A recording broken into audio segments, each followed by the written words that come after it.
그러면 동면중이 이거를 매일매일 입력을 하나요? 그럴 필요는 없어요. 이 팔 흔드는 거랑 그냥 이렇게 떵떵떵떵떵떵떵떵 걷는 거랑 그런 것들도 활동 강도에 따라서 차이가 많이 난단 말이에요.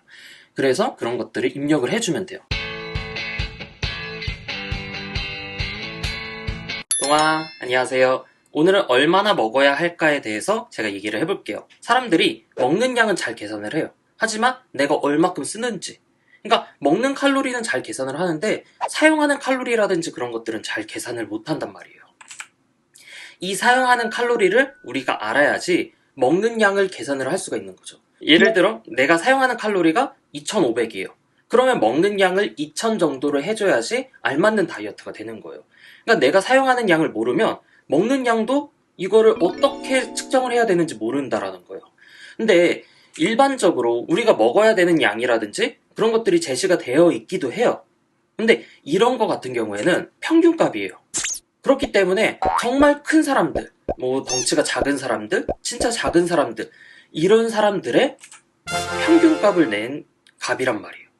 그래서 나한테 맞지가 않아요. 내가 예를 들어 뭐 키라든지 체중이라든지 활동량이라든지 이런 것들이 평균 수치면 나한테 맞겠는데 그렇지가 않고 내가 만약에 덩치가 크다, 내가 다른 사람들보다 활동량이 많다 혹은 적다, 그럴 경우에는 이런 권장 칼로리 섭취량이 맞지가 않다라는 거죠. 그래서 내가 일반 사람들보다 뭐 체격이 작다, 키가 작다 이럴 경우에 당연히 섭취해야 되는 칼로리도 달라지고, 내가 다른 사람들보다 뭐 활동량이 많다 그럴 경우에 칼로리 섭취가 달라지는 거죠. 그러면 여러분들이 이제 해야 될 일은 내가 얼마큼 칼로리를 사용을 하느냐, 이거를 이제 계산을 해야 되죠. 근데 이걸 계산하기가 사실상 되게 어려워요. 되게 어려운데 가장 이제 보편적인 방법으로는 인바디를 일단은 측정을 해요. 인바디를 측정을 하면 뭐가 나와요? 체중이랑 체지방량이랑 골격근량이 나오죠. 이 데이터를 동면중의 운동도우미에다가 넣는 거예요. 여기 이제 동면중 운동도우미 이제 사이트인데 요거 같은 경우에는 이제 어플도 있고 웹페이지도 있어요. 무료예요. 그래서 맨 처음에는 일단 자기의 키가 큰 사람이랑 작은 사람이랑 골격근량이라든지 그런 것들이, 체중이라든지 그런 것들이 다 다르잖아요. 그래서 키가 큰 사람은 당연히 골격근량이 높아요. 그리고 체중도 당연히 기본적인 정상 체중이 높겠죠. 그래서 키를 입력을 하고 체중이랑 체지방률, 골격근량을 입력을 해요. 그러면 나의 수준이 나오죠. 이렇게 나의 수준이 나오는데 여기서 이제 활동관리로 들어가요. 일단은 내 체격에 맞는 데이터를 입력을 하는 거예요. 내 체격을. 그 다음에 내 활동량. 아까도 뭐라고 했어요? 내 체격에 맞는, 그리고 내 활동량에 맞는 그런 활동 대사량, 칼로리를 찾아보자라고 했죠. 내 체격의 데이터를 입력을 했어요. 그 다음에 나의 활동에 맞는 데이터를 입력을 해볼 거예요. 그러면 이렇게 막 잠자기, 사무 업무, 식사, 대중교통 이런 것들을 입력을 하면 되는데 그러면 동면중이 이거를 매일매일 입력을 하나요? 그럴 필요는 없어요. 그냥 한두 가지 케이스로 해서 입력을 해보세요. 어차피 우리 일상생활은 거의 비슷비슷해요. 오늘 똑같고 내일 똑같고 그렇기 때문에 한두 번 케이스만 입력을 해보세요. 그래서 내가 하루에 어느 정도의 활동량을 가지고 있구나, 그렇게 해서 저장을 해두세요. 저장을 해놓고 요런 거를 운동하는 날, 운동 안 하는 날 뭐 이런 식으로, 그 다음에 주말 한 요 정도만 저장을 해두시면 딱 좋아요. 그래서 여러분들이 요거를 하라고 하면 또 안 해요. 하라고 하면 진짜 안 해. 그래서 지금 같이 해볼 건데, 보통 여러분들이 이제 잠자는 시간 한 8시간 잔다, 좀 적게 주무시는 분들이 7시간이나 6시간 자죠. 이런 식으로 추가를 해요. 이렇게 추가를 하고, 그 다음에 여기서 동면중님, 저는 여기서 보는데 제 활동에 맞는 그런 것들이 없어요. 저는 뭐 다른 어떤 것들을 하는데 여기에는 그런 게 없네요. 그럼 뭘 입력을 해야 될까요? 라고 하면 그거에 비슷한 거 입력을 하시면 돼요. 그리고 이게 되게 추상적인 값이에요.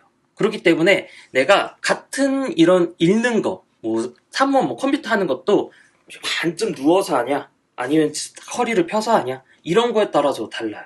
그래서 내가 서 있는 것도 약간 좀 딱자리 탁 짚고 그냥 어디 기대서 서 있는 거냐, 아니면 이제 딱 바른 자세로 딱 내 코어 그런 것들 다 살려서 서 있는 거냐, 그냥 걷는 것도 마찬가지예요. 이 팔 흔드는 거랑 그냥 이렇게 떵떵떵떵떵떵떵 걷는 거랑 그런 것들도 활동 강도에 따라서 차이가 많이 난단 말이에요.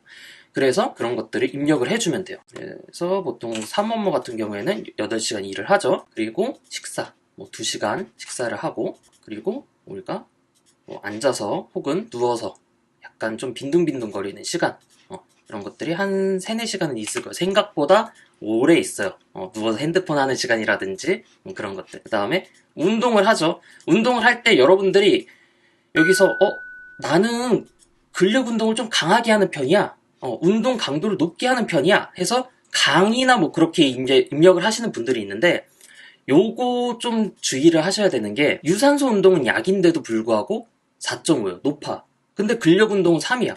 이게 무슨 말이냐면, 근력 운동 같은 경우에는 중간중간에 쉬는 텀이라는 게 많아요. 그래서 운동의 강도라든지 에너지 소비량 같은 경우에는 좀 쉽게 생각하면 내가 얼마큼 숨 차느냐, 그거를 생각을 하시면 돼요. 그러니까 숨 차는 이유가 뭐예요?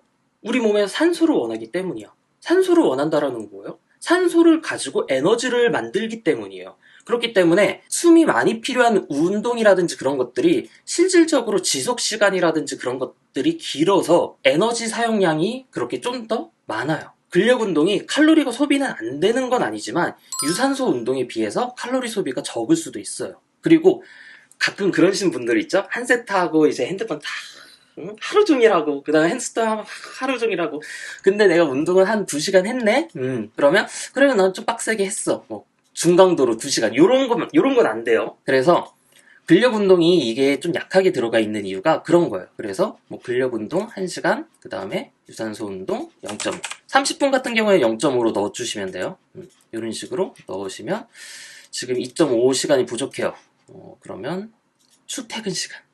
우리가 이거 정말 슬프죠? 도로 위에서 버리는 시간. 그런 시간이 분명 있죠? 경기도민이라면 그 정말 슬픈 현실이죠. 이런 것들을 넣으면 돼요. 그래서 이렇게 저장을 해두세요. 평일, 평일 운동. 이런 식으로. 그리고 또 운동을 안 한다. 그러니까 운동을 했을 경우 2,500칼로리예요. 근데 운동을 안 한다. 그럼 요거를 빼요. 그럼 내가 운동 안 하는 날은 그냥 집에서 쉬어. 그냥 빈둥빈둥 거려. 그러면 앉아서 TV 뭐 이런 것들을 2시간을 넣어주죠. 2시간 반. 0.5를 더 넣어줄게요. 이렇게 넣어. 오버했구나. 운동을 아까 1시간 반이라고 해서 이 1.5시간을 TV를 넣을게요. 그랬더니 2290. 200칼로리 정도가 차이가 나는 거죠. 공깃밥으로 따졌을 때는 한 3분의 2공기 밥. 그 정도가 차이가 나는 거예요. 그러니까 요렇게 이제 넣어주면 더 이제 편안하다는 거죠. 이제 주말 같은 경우에는 삼원무도 안 하고 거의 내가 침대인지 침대가 나인지 막 모르고 그냥 침대 위에서 한 10시간, 14시간 막 그런 식으로 딱 보내면 이 활동 칼로리가 정말 많이 줄어드는 경우도 있어요. 그래서 여러분들이 어떤 이제 칼로리라든지 그런 것들을 사용을 하는지, 그러니까 내가 얼마큼 칼로리 사용을 하는지 이거를 알아두시는 게 되게 중요해요. 그래서 여기 칼로리가 나왔잖아요. 그럼 여기서 이제 플러스 마이너스를 하시면 돼요. 그래서 내가 만약에 다이어트를 한다. 그러면 이 칼로리에서 마이너스 500을 해주면 돼요. 마이너스 500을 해주면 돼요. 그래서 내가 1790칼로리를 먹으면서 진행을 하면 되는 거고, 내가 만약에 뭐 벌크업을 한다. 그럼 플러스 200 정도. 이렇게 해주시면 돼요. 그래서 내가 더 칼로리를 더 먹으면 되는 거죠.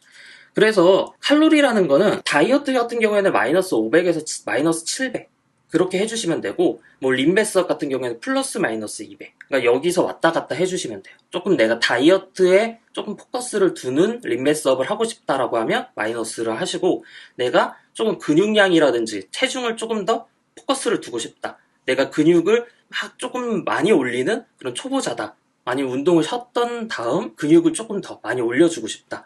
그럴 경우에는 이제 플러스 200 정도 해주시면 되고, 벌크업 같은 경우에 막 너무 많은 칼로리를 드시는 게 아니에요. 어차피 근육량 같은 경우에는 그렇게 막 빠르게 성장을 하지를 않는단 말이야. 많이 먹는다라고 해도. 벌크업이 지방이 어느 정도 찌는 거를 감안을 하고 근육량이 최대한 많이 늘어날 수 있도록 그렇게 공격적으로 칼로리를 섭취하는 거라, 막 너무 많은 칼로리 섭취는 그렇게 안 하시는 게 좋아요. 그래서 이렇게 이제 칼로리를 계산을 하시면 돼요. 그 다음에는 좀 탄수화물 비율이랑 단백질 비율, 요거를 어떻게 잡아야 되는지, 그리고 이제 식단을 어떤 식으로 구성을 하면 좋은지, 이런 것들에 대해서 한번 알아보도록 할게요. 오늘은 여기까지 하도록 하겠습니다. 뽕빠!